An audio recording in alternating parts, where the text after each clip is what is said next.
नमस्कार, स्वागत है आपका बेबाक बात में। मैं हूं तनवीर फातिमा और आज हम बेबाक बात करने वाले हैं एक ऐसी शख्सियत से जिनके नाम के बिना राजनीति में अगर चर्चा की जाए उत्तर प्रदेश की राजनीति की तो थोड़ा मुश्किल है। कई बार विधायक, मंत्री और संगठन के कई अहम पदों पर रह चुके हमारे साथ हैं हृदय नारायण दीक्षित जी, जो कि विधानसभा अध्यक्ष भी हैं। तो आज हम इनसे करेंगे बेबाक बात। हृदय नारायण दीक्षित जी, बहुत बहुत स्वागत है आपका। बहुत धन्यवाद। इस वक्त आप बहुत ही अहम पोजीशन पर हैं, उत्तर प्रदेश में विधानसभा अध्यक्ष हैं। सदन मैनेज करना पड़ता है, सदन शुरू होने वाला है, किस तरह मैनेज करते हैं? सदन में भिन्न भिन्न विचारधाराओं के महानुभाव माननीय सदस्य चुनकर आते हैं। सबकी अपनी विचारधारा होती है, सबकी अपनी सोच होती है, सबके अपने तर्क होते हैं। अगर अपनी सोच, अपने तर्क, अपनी विचारधारा, अपनी कार्यशैली और अपना विचार, इसको लेकर शांतिपूर्ण ढंग से विधानसभा के भीतर बातें आती हैं तो इससे जनहित होता है। उत्तर प्रदेश विधानसभा के नज़रिए से देखें तो उत्तर प्रदेश की आदरणीय जनता का भी हित होता है। कभी कभी ऐसा होता है कि किसी बात पर कई पार्टियों में अथवा सत्ता पक्ष और विपक्ष के बीच तनाव आ जाता है, थोड़ी सी गर्मी आ जाती है। तो मैंने कई बार कहा कि गर्मी आना तो स्वाभाविक है, जब बहस होगी उमस भी आ जाए तो भी ठीक है, लेकिन आंधी ना आए। तो कभी कभी भिड़ंत हो जाती है और कुछ अप्रिय जैसा घटित होने की आशंका बनती है। अप्रिय घटित तो नहीं हुआ हमारे कार्यकाल में, तो उसको प्रबंधन करना मेरे लिए कठिनाई की बात इसलिए नहीं है कि विपक्ष के अधिकांश नेता और सदस्य ये सब पहले से हमारे प्रिय हैं, हमारा सम्मान करते हैं, हमारे लिए सम्माननीय, आदरणीय हैं। तो इस तरह अंतुगत्वा हम सदन की अप्रिय स्थिति को संभाल लेते हैं उनकी कृपा से। हमारा अपना कोई कौशल नहीं है, उनका आचरण और व्यवहार हमारे प्रति बहुत अच्छा रहता है। सदन में भी अच्छा रहता है। कभी कभी गर्मी आ जाती है, मुझे लगता है इस बार नहीं आएगी। बहुत ही पेशेंस का काम है अगर देखा जाए तो सदन चलाना, इतने सारे सदस्यों की बात सुनना, उसमें कई बार आपने जैसे कहा कि गर्मी हो जाती है, उमस भी हो जाती है, इतना पेशेंस वहाँ पर दिखाना पड़ता है, ये कितना मुश्किल है? पैसेंस, हमारा पैसेंस, मैं अपने धैर्य की बात कर रहा हूँ, तो वो कोई प्लान्ड नहीं है कि हमने अपने पर्सनालिटी को, अपनी भाषा वाणी को कोई नियोजित किया हो कि जहाँ गर्मी होगी वहाँ हम अपने को बचाएंगे। ऐसा नहीं है। हमारे लिए ये स्वाभाविक है। मैं लंबे समय तक दोनों सदनों में रहा हूँ, विधानसभा में, विधान परिषद में भी। तो हमारे लिए स्वाभाविक है कि जब सत्ता पक्ष और प्रतिपक्ष आपस में तकरार करने के मोड़ पर पहुँच जाते हैं तो हम उनको मना लेते हैं किसी न किसी रूप में। तो कोई हमने इसकी योजना नहीं बनाई। ये सदन में रहते रहते धीरे धीरे समझ में आया है। और मैं फिर प्रशंसा करूंगा सत्ता पक्ष की, प्रतिपक्ष की, कि दोनों पक्ष हमारी बात को, हमारी प्रार्थना को अस्वीकार नहीं करते, मानते हैं। ये एक बहुत अहम बात आपने कही कि आपको दोनों ही तरफ के, चाहे सरकार की सत्ता पक्ष के नेता हों, विपक्ष के नेता हों, दोनों ही आपका बहुत रिगार्ड करते हैं, आप दोनों ही तरफ बहुत पॉपुलर हैं। तो ये अक्रॉस द पार्टी लाइन जो एक संबंध बनाने वाली बात है, वो आपको क्या लगता है कि कितनी ज़रूरी होती है एक नेता के लिए? ये एक तो तरीका ये हुआ कि हम वैसी योजना बनावें, वैसी पर्सनालिटी बनावें, एक क्रॉस पार्टी लाइन की। हमारे साथ ऐसा नहीं, हमारी उनकी स्वाभाविक मित्रता है। और जब स्वाभाविक मित्रता होती है तो उसका लाभ सदन चलाने में भी मिलता है, ये अलग बात है।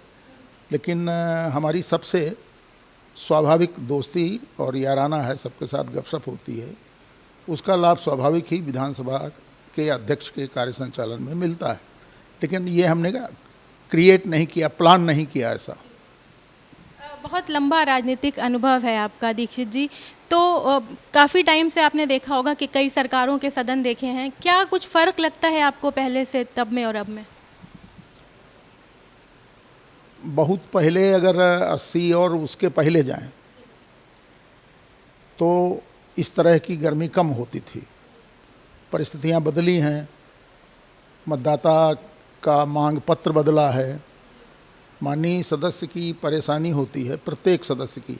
हम भी एक सीट से उन्नाव में भगवंत नगर से एमएलए हैं, तो जनता की अपेक्षाओं को पूरा करने का दबाव रहता है प्रत्येक माननीय सदस्य पर, और प्रत्येक माननीय सदस्य की इच्छा रहती है कि वो अपने क्षेत्र की जनता और प्रदेश की जो राजनीति है उसमें हस्तक्षेप करे, बोले। तो कई बार अवसर नहीं मिलता, तो इसलिए ऐसा हो जाता है। वैसे हमारे जो विधानसभा का सदन है उसमें इस 17वीं विधानसभा में, और पहले भी आते थे, लेकिन इस बार बहुत पढ़े लिखे लोग आए हैं, बड़े योग्य हैं, सुयोग्य हैं, अधिवक्ता भी हैं, प्रोफेसर भी हैं, अनुभवी लोग हैं, तो कोई कठिनाई नहीं होती। जिस तरह आपने कहा कि अब नई जनरेशन के लोग हैं और अलग अलग फील्ड से इस बार आप कह रहे हैं कि लोग हैं और नए विचारधारा के लोग हैं, तो क्या आपको लगता है कि इससे कितना फ़र्क पड़ने वाला है आने वाले राजनीति में? राजनीति अल्पकालिक काम है, और राष्ट्र का निर्माण करना, सामाजिक परिवर्तन के लिए काम करना, आदर्श समाज गठित करने के लिए लोकमत बनाना, ये भिन्न काम है। राजनीतिक कार्यकर्ता को चाहिए, यद्यपि मैं उपदेश नहीं देने की स्थिति में हूँ, राजनीतिक कार्यकर्ता को चाहिए कि कई उसके सामने दीर्घकालिक सपने भी हों। राजनीति तो 5 साल बाद चुनाव, तो अब देखते हैं कि जैसे कहीं पर विधानसभा चुनकर आती है तो साल 6 महीने बाद ही चुनाव, अगले चुनाव की तैयारी दिखाई पड़ने लगती। जैसे उत्तर प्रदेश में आप देखिए कि अभी बहुत दिन हैं, जनवरी और उसके आसपास बाद में चुनाव हो सकते हैं, लेकिन अभी से पूरा वातावरण प्रत्येक दल का चुनावी हो गया है। और कुछ इस तरह हो गया है कि जो जातियां वास्तव में जातिवाद को लेकर नहीं बढ़ती थीं, उनको भी जातियों का पॉलिटिकलाइजेशन दिखाई पड़ रहा है। तो मैं सूत्र रूप में कह सकता हूँ कि जो पॉलिटिक्स है वो अल्पकालिक काम है। थोड़े समय का लक्ष्य बनाया, फिर कर लिया, फिर लक्ष्य बनाया, और इसमें अगर राजनीतिक क्षेत्र में भारत की संस्कृति को शामिल किया जाए तो जो शब्द आपने बहुत पहले इस्तेमाल किया था जब हम लोगों ने बात शुरू की थी, वो है पैसेंस। तो पैसेंस पैदा होगा, और पैसेंस पैदा होगा तो काम अच्छा किया जा सकता है। अगर हम बात करें मुख्यमंत्रियों की, अलग अलग सरकारों में विभिन्न मुख्यमंत्री जिन्होंने यूपी की सरकार संभाली, उनको आपने देखा होगा सदन में भाषण देते हुए, तो आपको क्या लगता है कोई ऐसे आपके जहन में हैं जो जिनका बहुत ज़्यादा वेल प्रेजेंट अपने आप को कर पाते थे सदन में, बहुत अच्छी तरह खुद को पेश, अपनी बात को पेश करते रहे? हमारी कठिनाई ये है कि वर्तमान मुख्यमंत्री हमको ज़्यादा अच्छे लगते हैं, और पुराने वाले मुख्यमंत्रियों को हम कुछ कह नहीं सकते। हम विधानसभा के अध्यक्ष हैं, जो वर्तमान हैं उनका काम सब पूरी जनता देख रही, और देश के अन्य राज्यों में भी माननीय योगी जी की प्रतिष्ठा प्रशंसा है। इनके पहले जो मुख्यमंत्री जी हुए हैं सब, तो उन्होंने भी अपने अपने ढंग से काम किया है, और उनकी त्रुटि निकालने का समय अब नहीं। दीक्षित जी, 75 साल पूरे हो रहे हैं, अमृत महोत्सव मनाने की तैयारी चल रही है, तो यूपी विधानसभा की तरफ से क्या तैयारियां हैं? उत्तर प्रदेश विधानसभा में आगामी सत्र 17 तारीख से है और 24 तक प्रस्तावित है। तो ऐसा इस विशेष सब्जेक्ट को लेकर सत्र का आयोजन नहीं है। हम लोग इस पर भी चर्चा करेंगे, ये महत्वपूर्ण विषय है, और पूरा देश इस समय इस आज़ादी के महोत्सव में आनंद मगन हो रहा है।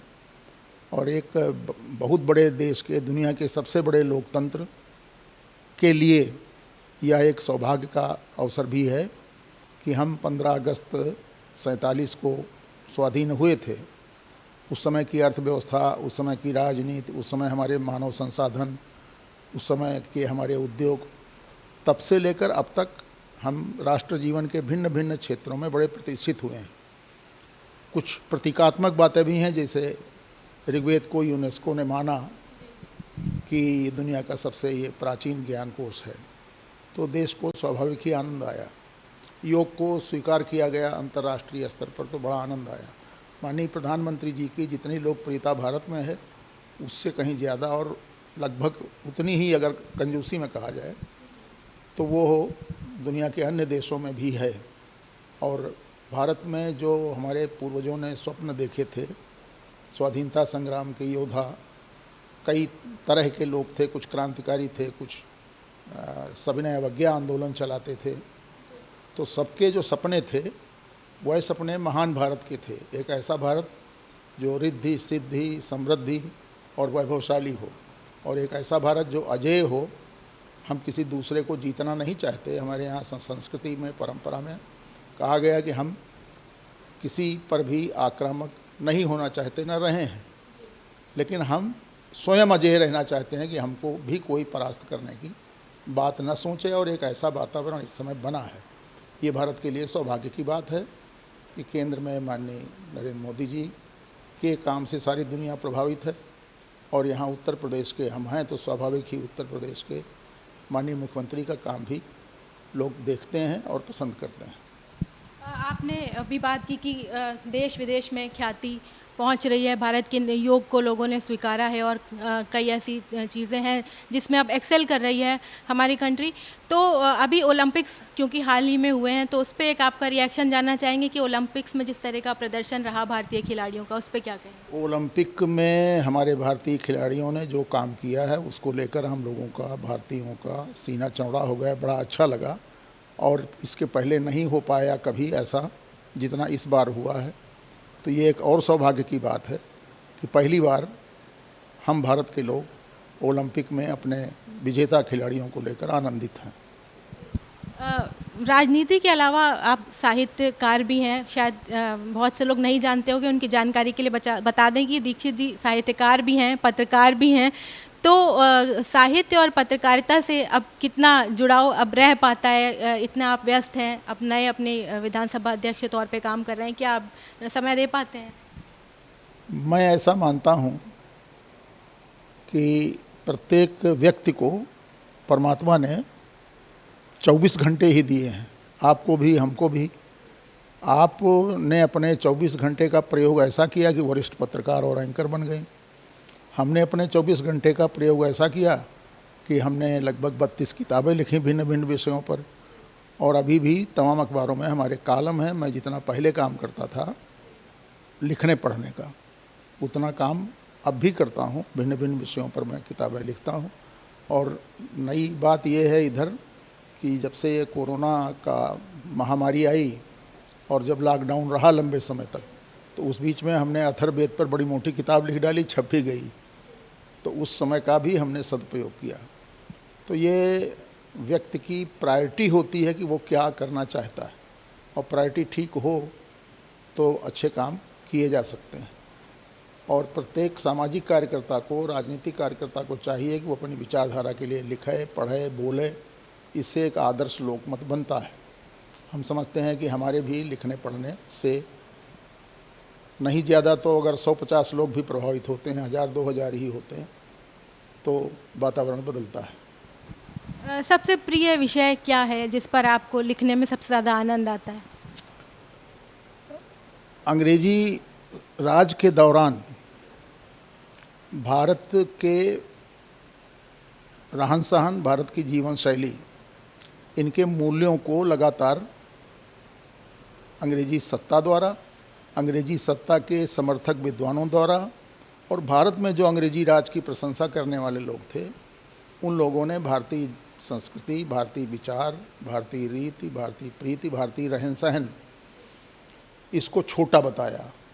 और माना यह गया कि जो कुछ अच्छा भारत में हो सकता है वो अंग्रेजी राज के दौरान आया है। कि भारत की कोई संस्कृति नहीं थी, भारत की कोई जीवन शैली नहीं थी, भारत को कोई ज्ञान नहीं था, भारत पिछड़ा, ऐसा ये प्रचार करते थे लोग। मैं इन विषयों को उठाकर सिद्ध करता हूँ इतिहास से। और जो अंग्रेज़ विद्वानों ने अपने लंदन में, इंग्लैंड में रहकर भारत के बारे में लिखा, ऐसी सैकड़ों किताबें मैंने पढ़ी अपने लिए, और उनसे ये निष्कर्ष निकला कि नहीं, भारत बहुत प्राचीन काल से अपने ढंग का, अपनी शैली का, अपनी जीवन शैली का, बिल्कुल भिन्न जीवन शैली का देश रहा है, राष्ट्र रहा। और हमने तो अनेक ऐसे भी विषय निकाले। स्टीफन हॉकिंग का नाम सुना होगा, ब्रह्मांड विज्ञानी हैं। तो उन्होंने कल्पना की थी कि सृष्टि का सृजन जब हुआ तो बड़ा आकाश धूल के बादलों से भर गया। ये स्टीफन हॉकिंग की किताब है, ब्रीफ हिस्ट्री ऑफ टाइम, मैं उससे बोल रहा हूँ। तो फिर उसके बाद वो एक बिंदु, एक पॉइंट जैसी कोई सत्ता थी, वो फूटी तो सब तरफ बिखराव आ गया। ये बिग बैंग थ्योरी भी कहा जाता है इसे। मैंने ऋग्वेद के 10वें मंडल में यही बात खोजी कि जो स्टीफन हॉकिंग आज कह रहे हैं क्या पहले कभी कही गई, तो वो मिल गई बात। वो उसमें कहा गया कि आकाश रंग बिरंगा हो गया, ये ऋग्वेद में कहा गया। और फिर कहा गया कि उससे निकली शक्ति, उनको देवता कहा गया कि देवता नाचे, तो ऋग्वेद में लिखा नाचे। और जो इसके ऋग्वेद के व्याख्याकार हैं विदेश के, उन्होंने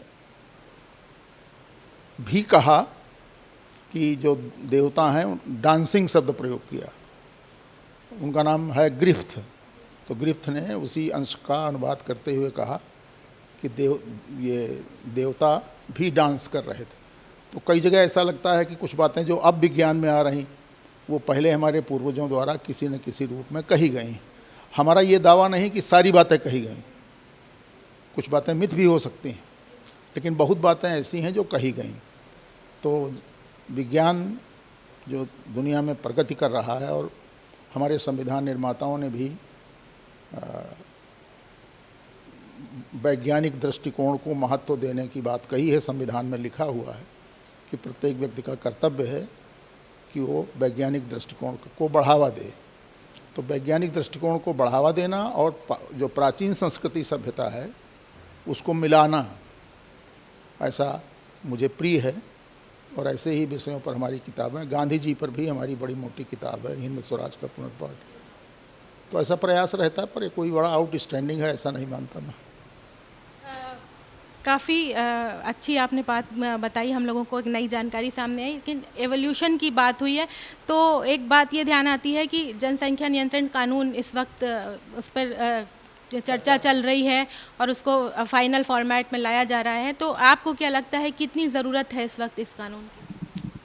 ये बात तो बहुत पहले, जब 1975 में श्रीमती इंदिरा गांधी जी उसके पहले से प्रधानमंत्री थीं, तो बहुत पहले से ये बात अनुभव की जा रही है कि भारत के पास जितने संसाधन हैं, हमारे पास ही क्यों, दुनिया के किसी भी देश में जितने संसाधन होते हैं तो संसाधन तो बढ़ाए नहीं जा सकते। भारत की जितनी ज़मीन है, ज़मीन उतनी ही रहने वाली है। भारत के पास जो अन्य और साधन हैं वो उतने ही रहने वाले हैं। तो आप समाज जीवन में देखिए कि कोई नई सड़क बनती है तो उस नई सड़क के बनने से हम लोग प्रसन्न होते हैं कि ये बड़ी अच्छी सड़क है, अब भीड़ भाड़ से बचेंगे। और 3 महीने बाद उस सड़क पर भीड़ बढ़ जाती। तो फिर प्लान बनता है, तो फ्लाईओवर बनता है कि अब ठीक हो गया, तो फ्लाईओवर में भी भीड़ बढ़ जाती। अस्पताल जाइए तो वहाँ भीड़, सड़क पर जाइए वहाँ भीड़, एडमिशन में जाइए वहाँ भीड़, अस्पताल जाइए। तो बात तो है। और ये श्रीमती इंदिरा गांधी के समय पर इसको महसूस किया गया था।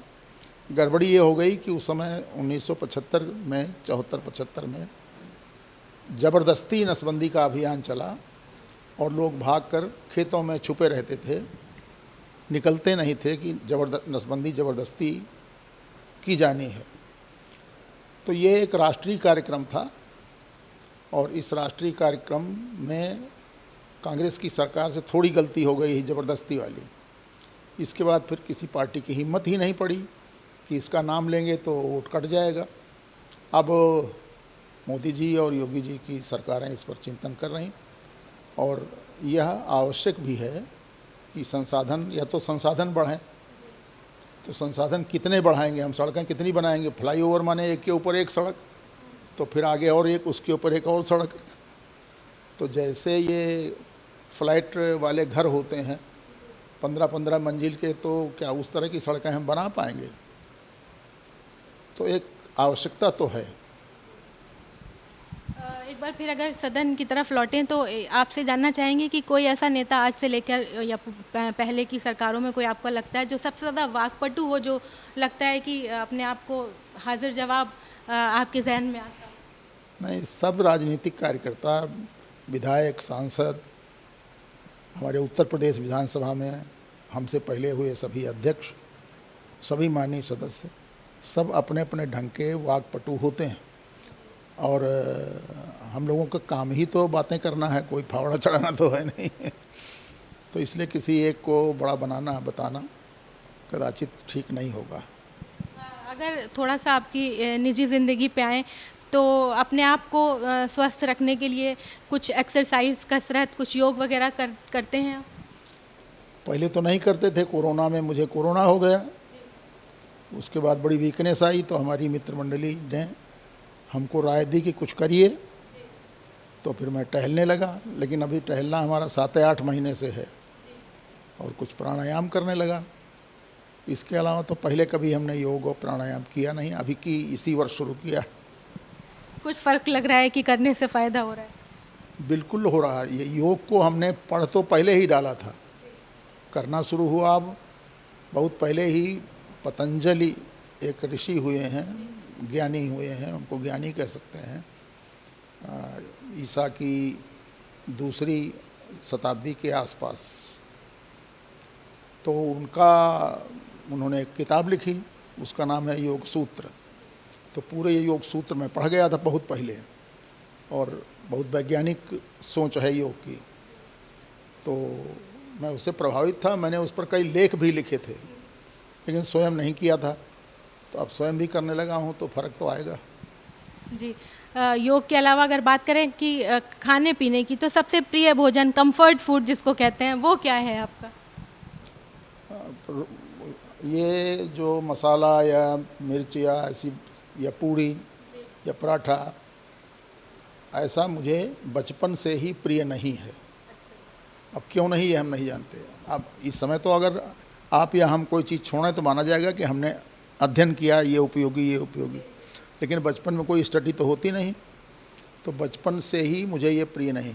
सादा भोजन, रोटी और कोई सब्जी जो हो, कभी कभी दाल भी, तो उससे हमारा काम पहले भी चल जाता था, अब भी चल जाता है। कभी अब से लेके या पहले कभी कुछ गाने सुनने का या कोई ऐसा गीत हो जो आपको बहुत अच्छा लगता हो?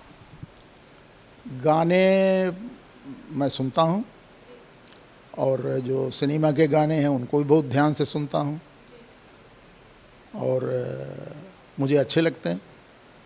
और उनका लेखन, जो इन गानों को लिखते हैं, उनके प्रति हमारी जिज्ञासा बनी रहती है कि ये कैसे लोग हैं। तो जैसे वो नदिया के पार फिल्म बनी थी, तो गोविंद मुनिस, ये हमारे उन्नाव के ही रहने वाले थे, उनसे हमारी जान पहचान थी। उसके संगीतकार, उनका नाम भी मिस कर रहा हूँ मैं, तो लेकिन उसको सुनकर बड़ा उद्वेलन होता था। लिखने वालों में एक बड़े कवि हैं गुलजार, तो मुझे बड़े प्रिय हैं, क्योंकि उनका जो लिखने का रेंज है वो बहुत बड़ा है। वो इस तरह का है कि एक फिल्म आई थी कमल हासन की, चाची 420 न देखा हो तो कभी देखिएगा। तो गुलजार का लिखा गाना है, चिकनी चुपड़ी चाची, बच्चों से उन्होंने गवाया है। तो मुझे आश्चर्य हुआ कि गुलजार तो बहुत बड़े आदमी हैं, तो इस तरह के गीत वो लिख लेते हैं। तो आमतौर पर जो लेखक इसके लिखने वाले हैं, तो उनकी क्षमता को ध्यान करके मैं कभी कभी भावुक होता हूँ कि मैं वैसा लिख नहीं पाया, मैं वैसा कर नहीं पाया, अपनी तुलना में रखता हूँ। तो फिर मुझे प्रेरणा देते हैं इस तरह के लोग। जैसे मैंने एक नाम गुलजार का लिया, और बहुत लेखक कवि हैं। और कुछ लोग नई फिल्मों को और पुरानी फिल्मों के गीतों को बताते हैं, पहले वाले ठीक थे, अब कम ठीक हैं। तो मेरा ऐसा मानना नहीं है। जो कला, साहित्य, कविता, पत्रकारिता और सब कुछ जो क्रिएटिव है, तो प्रत्येक क्रिएटिव वस्तु या विचार, आर्ट भी कह सकते हैं, तो वो अपने विशेष समय का प्रतिनिधित्व करती है। उस समय क्या था, जैसे उस समय ये था कि वो घूंघट जरूर काढ़ के निकलना है, तो गाना आता था कि छोड़ दो आंचल जमाना क्या कहेगा। तो वो उस समय का ज़माना ऐसा था कि आंचल वगैरह पकड़ने में लोग नाराज़ होते थे। अब तो गाना आता टच मी तो दोनों को आप मिलाइए, एक में ये है कि ज़माना क्या कहेगा, और दूसरे में सीधे अपील है कि मुझे छुओ। तो मैं किसी ना तो उसके कोई पक्ष में हूँ, ना इसके कोई विपक्ष में हूँ। श्रोता के नाते, सामाजिक कार्यकर्ता के नाते तो हम श्रेष्ठ समाज बनाना चाहते हैं, शालीन मर्यादित समाज। लेकिन समाज का, तत्कालीन समाज का असर पड़ता है। कोई ऐसा सॉन्ग जो कभी अकेले में गुनगुनाते हो या कभी सुनने का मन करता हो? सुनने का तो ढेर सारे हैं, जैसे ज्योति कलश वाला गाना है जो महाराष्ट्र के किसी शायद लता जी का गाया हुआ है। लता जी का भी, लता जी ने एकमात्र फिल्म बनाई थी लेकिन अपनी ज़िंदगी में, तो उसमें गाना है यारा सिली सिली बिरहा की रातों का। तो इस तरह के गानों में बड़ी गहराई है, लेकिन मैं फिर कहूँगा कि मैं सब तरह के सुन लेता हूँ। और इस समय जब से अध्यक्ष हुआ हूँ तब से पूरा नहीं सुन पाता मैं, कोई गाना पूरा नहीं सुना हमने, इसलिए कि खाली समय मिला तो हमारे पास लिखने वाली कुर्सी पर जहाँ 150-200 किताबें हैं वहीं पर एक वो भी रखा, गाना सुनने वाला भी। तो जैसे आप लोगों का तय था, आप लोग थोड़ा लेट हो जाते तो मैं उसको आधे, जब तक जितने में ये पता लगता कि आए कि नहीं आए उतनी देर में सुन लेता। तो हमारे यहाँ जो कलाएं हैं वो मानी जाती रही हैं कि इनका संबंध परमात्मा से है। तो अभिनय पर जो सबसे पुरानी और सबसे बड़ी प्रतिष्ठित किताब है वो है भरत मुनि का नाट्य शास्त्र। तो भरत मुनि ने पूरी जो आर्ट है उस आर्ट की व्यवस्था को एक जगह समझाने का प्रयास किया। मैं सोच रहा था कि दुनिया के अन्य देशों में भी कोई ऐसी किताब होगी जैसे भरत मुनि की है, तो मुझे वैसा ग्रंथ नहीं मिला। करीब 400 पेज की किताब है नाट्य शास्त्र पर। तो अभिनय कैसे करेंगे और जो वाद्य यंत्र कैसे होंगे, नाचना होगा तो नाचने में क्या क्या ज़रूरी है, ये बहुत पहले, करीब आज से 2-2.5 हज़ार साल पहले हमारे यहाँ आर्ट का महत्व रहा है।